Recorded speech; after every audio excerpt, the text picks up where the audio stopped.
Assalamualaikum warahmatullahi wabarakatuh. Sebelumnya yang terhormat Bapak Dr. Lutfi Oktarianto selaku pengampu mata kuliah Filsafat dan Teori Pendidikan dan juga teman-teman sekalian. Kami dari kelompok 9 akan mempresentasikan tentang materi filsafat pendidikan eksistensialisme dan implikasinya dalam pendidikan. Perkenalkan anggota kelompok kami yaitu saya sendiri Dian Rahmasari dan teman saya Sailatus Sabita Rahmawati dan juga Tito Zaini Putra Hatta. Materi yang pertama yaitu tentang akar historis munculnya aliran eksistensialisme dan sejarah perkembangannya. Eksistensialisme sendiri termasuk filsafat pendatang baru yang pertama kali dikemukakan oleh ahli filsafat Jerman Martin Heidegger. Nah, filsafat eksistensialisme ini merupakan bagian dari filsafat dan akar metodologinya berasal dari metode fenomenologi yang dikembangkan oleh Husserl. Kemunculan eksistensialisme berawal dari ahli filsafat Kierkegaard dan Nietzsche yang menjawab pertanyaan bagaimanakah aku menjadi seorang diri.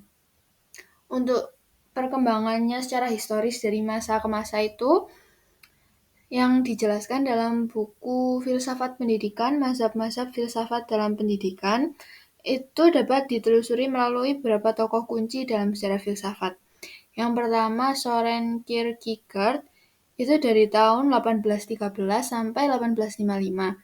Kierkegaard ini tokoh pertama yang sering dianggap sebagai pelopor eksistensialisme. Nah, filsafatnya itu menekankan pentingnya individu, kebebasan, dan tanggung jawab pribadi dalam menghadapi krisis eksistensial. Kierkegaard berfokus pada pencarian makna hidup dan bagaimana seorang bisa menjadi diri yang autentik. Menurutnya, untuk menjadi individu sejati, seseorang harus memiliki gairah, komitmen, dan keterlibatan pribadi dalam hidup, serta berani menghadapi kecemasan dan kesendirian yang muncul akibat kesadaran akan kebebasan dan pilihan hidup. Tokoh yang kedua itu Friedrich Nietzsche, yang mana itu antara tahun 1844 sampai 1900. Nietzsche itu meneruskan pemikiran Kierkegaard dengan menekankan keberanian individu untuk merealisasikan diri secara jujur dan tanpa takut menghadapi kenyataan hidup. Salah satu konsep paling terkenal dari Nietzsche itu manusia unggul yang merupakan individu yang mampu melampaui norma-norma sosial dan moral yang ada, serta mengatasi keterbatasan yang ditetapkan oleh masyarakat. Bagi Nietzsche, seseorang bisa mencapai tingkat ini jika mereka berani untuk mengakui dan menjalani kehidupan dengan autentik. Tokoh yang ketiga itu Martin Heidegger antara tahun 1989 sampai 1976. Heidegger meskipun lebih dikenal sebagai filsuf yang berkaitan dengan fenomenologi dan ontologi, juga merupakan tokoh yang sangat mempengaruhi perkembangan eksistensialisme. Pemikiran Heidegger tentang keberadaan dan bagaimana manusia memahami dirinya di dunia melalui pengalaman eksistensial menjadi dasar metodologi dalam eksistensialisme modern. Heidegger berfokus pada bagaimana manusia berhubungan dengan dunia sekitarnya dan bagaimana pemahaman diri itu terbentuk melalui pengalaman konkret dalam kehidupan sehari-hari. Untuk tokoh yang keempat itu Edmund Husserl, itu antara tahun 1859 sampai 1938. Dia adalah seorang pengembang fenomenologi yang merupakan salah satu metodologi utama yang digunakan oleh para filsuf eksistensialis. Melalui fenomenologi, Husserl menekankan pentingnya pengalaman subjektif untuk memahami dunia dan keberadaan manusia. Pemikiran ini memberikan kontribusi pada perkembangan eksistensialisme dengan memfokuskan perhatian pada pengalaman hidup yang konkret dan bagaimana kita menghayati keberadaan kita sebagai individu. Secara keseluruhan, eksistensialisme muncul sebagai reaksi terhadap zaman modern yang mengalami krisis nilai-nilai dan makna dalam hidup. Filsuf-filsuf dari eksistensialisme ini mulai menekankan pentingnya individu dan kebebasan pribadi dalam mencari makna hidup, serta membawa pendekatan metodologis yang lebih terstruktur melalui fenomenologi dari eksistensialisme ini. Yang kedua tentang konsep dasar eksistensialisme. Konsep aliran filsafat eksistensialisme sendiri berfokus pada keberadaan manusia dan pengalaman individu. Eksistensialisme menekankan bahwa setiap individu memiliki tanggung jawab untuk menciptakan makna dan definisi hidupnya sendiri. Beberapa poin penting dari konsep eksistensialisme ini adalah yang pertama, keberadaan manusia. Karena eksistensialisme memandang bahwa keberadaan manusia adalah kondisi yang unik dan berbeda dari objek material. Manusia memiliki kesadaran dan mampu merasakan serta membuat pilihan. Yang kedua itu subjektivitas, karena setiap individu memiliki pengalaman dan persepsi yang unik, yang mempengaruhi cara mereka memahami realitas. Eksistensialisme menekankan pentingnya subjektivitas dalam pengalaman manusia. Yang ketiga itu kebebasan. Karena kebebasan adalah konsep utama dalam eksistensialisme, yang menurut Jean-Paul Sartre adalah filsuf eksistensialis lainnya, merupakan kondisi dasar dari keberadaan manusia. Kebebasan bukan hanya kebebasan untuk memilih, tetapi juga kebebasan untuk menciptakan diri kita sendiri melalui pilihan-pilihan kita. Yang keempat, tanggung jawab. Tanggung jawab adalah konsekuensi dari kebebasan. Dalam filsafat eksistensial, kita tidak hanya bebas untuk memilih, tetapi kita juga bertanggung jawab atas pilihan tersebut. Ini berarti setiap tindakan yang kita lakukan menciptakan dunia kita dan harus menghadapinya dengan penuh kesadaran dan integritas. Yang kelima, pendidikan sebagai proses individual. Dalam konteks pendidikan, eksistensialisme menekankan bahwa pendidikan harus bersifat individual dan memberikan kebebasan kepada siswa untuk memilih aktivitas yang sesuai dengan kebutuhan minat mereka. Yang keenam, pencarian makna. Eksistensialisme mengajak individu untuk mencari makna dalam hidup mereka, yang seringkali melibatkan pertanyaan tentang kematian, cinta, dan tujuan hidup. Nah, dengan demikian, eksistensialisme mengajak individu untuk menyadari keberadaan mereka dan berperan aktif dalam menciptakan makna dalam hidup mereka. Yang ketiga, tujuan pendidikan menurut eksistensialisme. Tujuan pendidikan menurut filsafat eksistensialisme adalah untuk mendorong setiap individu agar mampu mengembangkan diri semua potensinya untuk pemenuhan diri. Pendidikan eksistensial bertujuan untuk memberikan bekal pengalaman yang luas dan komprehensif dalam semua bentuk kehidupan, serta menekankan kebebasan manusia dan subjektivitas individu dalam proses belajar. Yang keempat, pemikiran aliran filsafat eksistensialisme dalam bidang pendidikan. Pemikiran aliran filsafat eksistensialisme dalam bidang pendidikan menekankan bahwa kebebasan individu, subjektivitas, dan tanggung jawab pribadi siswa.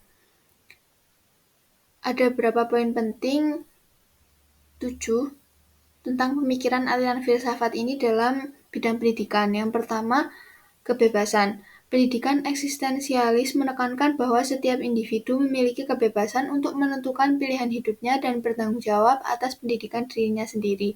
Siswa diharapkan untuk menyadari bahwa mereka adalah individu yang bebas dan kreatif dalam memilih. Dalam konteks pendidikan, kebebasan ini dapat diterjemahkan dalam dua hal. Yang pertama, kebebasan dalam belajar. Siswa diberi kebebasan untuk mengeksplorasi minat dan bakat mereka, bukan hanya berfokus pada kurikulum yang kaku atau standar ujian yang seragam. Mereka bisa diberi kebebasan untuk memilih jalur pendidikan yang paling sesuai dengan keinginan dan potensinya, sesuai dengan filosofi pendidikan yang lebih berbasis pada perkembangan individu. Yang kedua itu kebebasan untuk berpikir. Pendidikan eksistensialis menekankan pentingnya berpikir kritis dan mandiri. Siswa harus diajarkan untuk meragukan, mempertanyakan, dan menganalisis konsep-konsep yang diajarkan, serta mencari jawaban mereka sendiri. Dengan cara ini, mereka tidak hanya menerima pengetahuan secara pasif, tetapi menjadi aktor aktif dalam pembelajaran. Yang kedua itu tanggung jawab. Dalam pendidikan, tanggung jawab ini terwujud dalam beberapa cara. Yang pertama itu tanggung jawab terhadap diri sendiri. Siswa diajarkan untuk bertanggung jawab atas proses belajar mereka sendiri. Mereka harus aktif dalam menentukan tujuan belajar mereka, mengelola waktu, dan memutuskan strategi yang paling efektif untuk mencapai tujuan tersebut. Ini mengarah pada pembelajaran yang lebih mandiri dan bermakna. Yang kedua itu tanggung jawab terhadap orang lain. Siswa juga belajar bahwa kebebasan mereka harus selalu disertai dengan tanggung jawab sosial. Mereka perlu menyadari bahwa pilihan mereka dapat mempengaruhi orang lain, baik di dalam maupun di luar konteks sekolah. Oleh karena itu, pendidikan eksistensial juga mencakup akses aspek perkembangan empati dan kepedulian terhadap komunitas. Yang ketiga itu otentisitas. Otentisitas adalah hidup sesuai dengan diri sejati, bukan berdasarkan tuntutan atau ekspektasi eksternal. Bagi filsuf eksistensialis seperti Sartre dan Martin Heidegger, otentisitas adalah hidup dengan kesadaran penuh akan kebebasan kita dan tanggung jawab kita untuk menentukan makna dalam hidup kita. Dalam pendidikan, otentisitas bisa berarti menghargai keunikan individu. Setiap siswa adalah pribadi yang unik dengan latar belakang, minat, dan potensi yang berbeda. Pendidikan eksistensialis mendukung pencarian jati diri ini dengan memberi ruang bagi siswa untuk mengenal dan mengembangkan potensi mereka sendiri. Tidak ada siswa yang dipaksa untuk menyesuaikan diri dengan norma atau standar tertentu, melainkan diberi kesempatan untuk menemukan siapa mereka yang sebenarnya.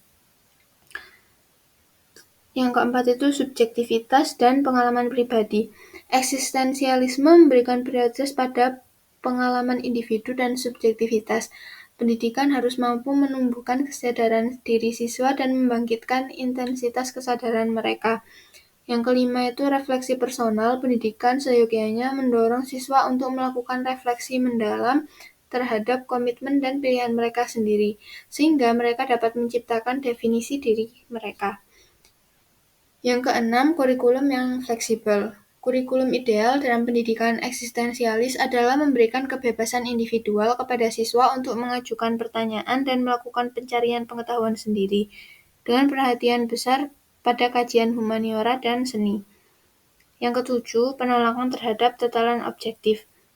Eksistensialis menolak pandangan bahwa ada tatanan objektif yang harus diikuti, dan menekankan bahwa manusia memiliki kemampuan untuk memilih dan menciptakan esensi dirinya sendiri. Dengan demikian, pendidikan eksistensialis berfokus pada pengembangan jati diri individu. Baik, berikut adalah tokoh penting dari pendidikan eksistensialisme. Yang pertama yaitu Jean-Paul Sartre. Sartre adalah huruf filsuf Prancis yang terkenal dengan pandangannya tentang kebebasan individu dan tanggung jawab. Yang kedua yaitu Martin Heidegger. Heidegger berfokus pada konsep keberadaan dan bagaimana individu berinteraksi dengan dunia mereka. Yang ketiga yaitu Soren Kierkegaard. Nah, Soren ini dikenal sebagai bapak eksistensialisme.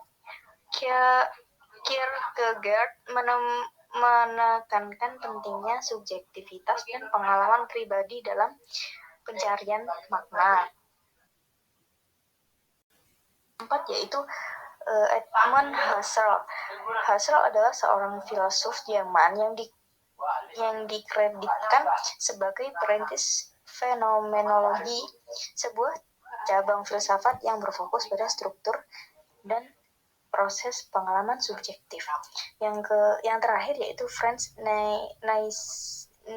Nietzsche memiliki pengaruh besar pada pemikiran modern dan postmodern. Ide-idenya tentang will to power atau keinginan kuasa dan Ubermensch atau Superman telah mempengaruhi banyak filsuf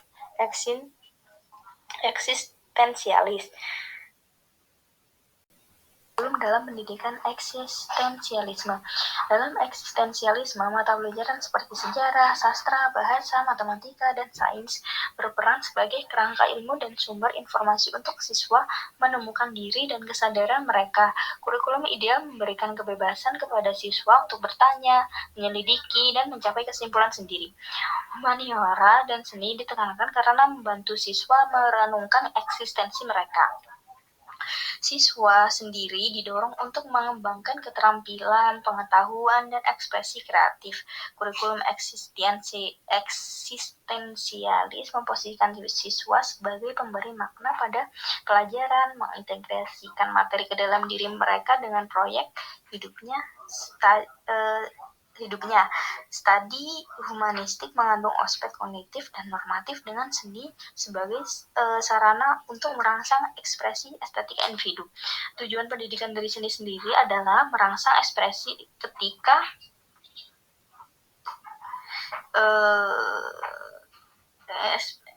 ekspresi estetika bukan sekedar meniru gaya seniman lain. Guru bertanggung jawab membangkitkan keinginan siswa untuk mengekspresikan diri melalui media kreatif, memfasilitasi penciptaan karya seni berdasarkan pengalaman pribadi siswa.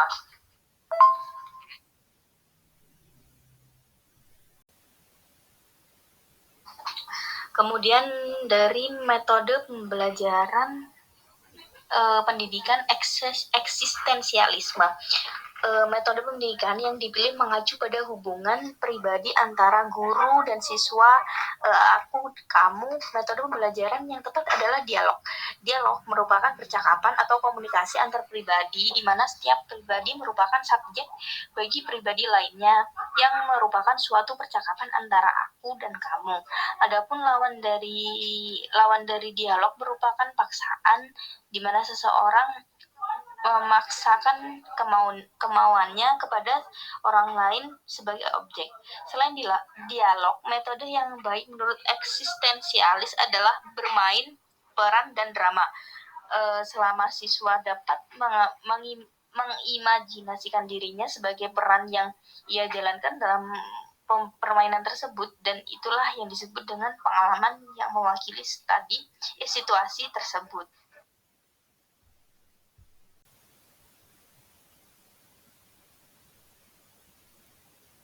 Kemudian pendidikan guru dalam pendidikan eksistensialisme.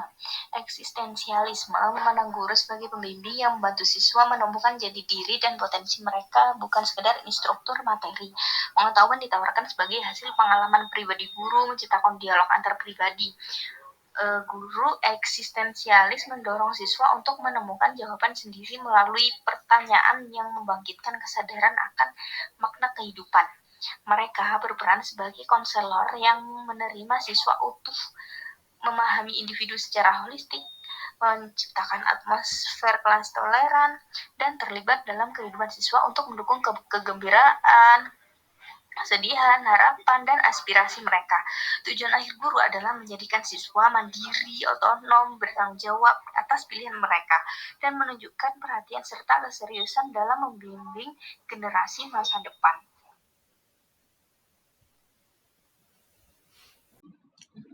Implikasi pendidikan eksistensialisme dalam kurikulum di Indonesia. Fokus pada individualitas dan otonomi siswa, di mana pendidikan ini menempatkan pentingnya kebebasan dan tanggung jawab individu dalam belajar. Dalam kurikulum Indonesia, hal ini dapat diterapkan melalui metode pembelajaran yang berpusat pada siswa dan mendorong pengambilan keputusan serta inisiatif belajar sendiri. Yang kedua ada penciptaan lingkungan belajar yang otentik. Lingkungan belajar eksistensialis mendukung kebebasan berekspresi dan apresiasi terhadap perbedaan. Dalam kurikulum ini dapat diterapkan dalam kegiatan yang mendorong untuk mengeksplorasi berbagai perspektif dan menumbuhkan toleransi serta empati. Pengembangan kurikulum yang fleksibel dan terbuka. Kurikulum ini mengikuti nilai-nilai eksistensialisme akan lebih fleksibel dan terbuka, di mana siswa dapat memilih topik dan metode belajar yang relevan bagi mereka sendiri. Implikasi eksistensialisme dalam penilaian dan evaluasi pembelajaran. Yang pertama, penilaian yang menekankan proses pembelajaran bukan hanya hasil akhir implikasinya. Portofolio pembelajaran. Penilaian ini menggunakan portofolio memungkinkan siswa untuk mendokumentasikan perjalanan belajar mereka, termasuk refleksi pendidikan tentang apa yang telah mereka pelajari, tantangan yang dihadapi, dan bagaimana mereka mengatasi hambatan. Portofolio ini memberikan ruang untuk melihat perkembangan siswa secara holistik dan kontinu, bukan hanya berdasarkan nilai ujian. Kedua, ada umpan balik berkelanjutan. Penilaian ini bersifat formatif, di mana guru memberikan umpan balik yang konstruktif selama proses pembelajaran, bukan hanya di akhir saja. Hal ini membantu siswa untuk memperbaiki dan meningkatkan keterampilan mereka secara berkesinambungan.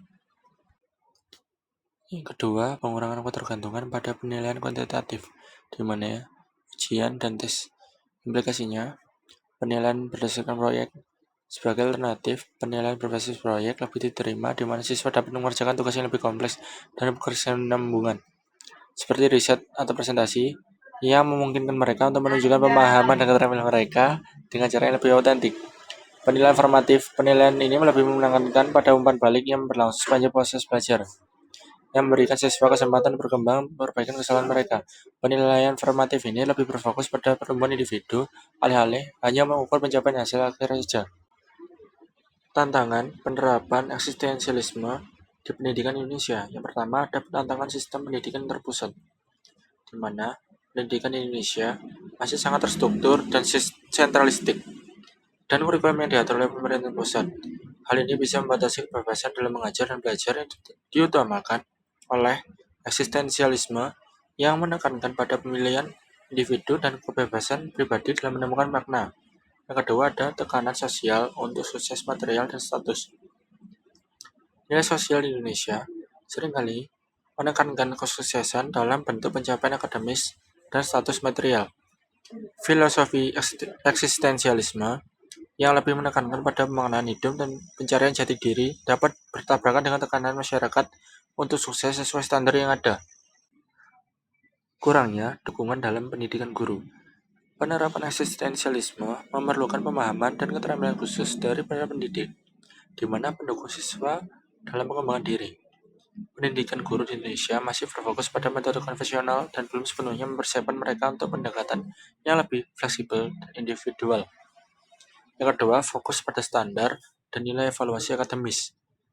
Sistem pendidikan yang sangat berorientasi pada nilai dan standar evaluasi akademis dapat membatasi kebebasan siswa untuk bereksplorasi. Eksistensinya memandang pendidikan sebagai sarana untuk pengembangan diri, bukan sekedar perolehan nilai. Tantangan adalah bagaimana menyeimbangkan tuntutan akademik dengan pendidikan yang lebih holistik. Kelemahan aliran eksistensialisme. Yang pertama, cenderung individualistis. Fokus eksistensialisme pada individualitis dan kebebasan dapat membuat aliran ini terlihat cenderung mengabaikan tanggung jawab sosial. Dalam konteks pendidikan, misalnya eksistensialisme mungkin tidak memberikan perhatian yang cukup pada norma sosial dan kerjasama yang sebenarnya penting untuk kehidupan mereka bermasyarakat. Yang kedua, kesulitan dalam implementasi di pendidikan formal. Dalam konteks pendidikan, eksistensialisme sering dianggap sulit diterapkan karena menekankan kebebasan tanggung jawab personal. Siswa yang masih muda belum tentu memiliki kedewasaan untuk memikul tanggung jawab atas pilihannya sendiri.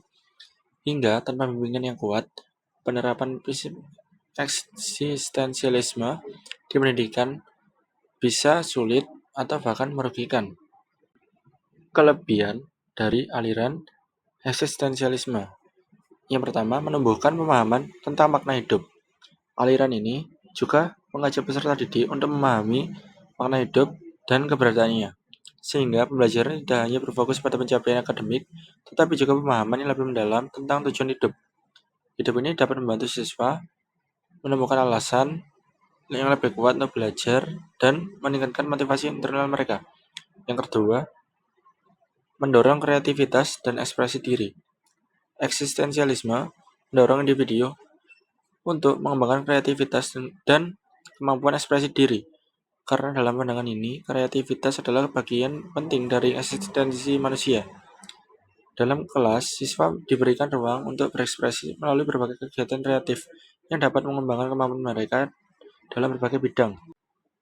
Jadi, kesimpulannya adalah penerapan prinsip-prinsip eksistensialisme dalam pendidikan dapat meningkatkan motivasi dan membantu mereka menemukan tujuan hidup yang lebih mendalam, sehingga pendidikan tidak hanya berorientasi pada pencapaian akademik, tetapi juga pada pengembangan pribadi yang holistik.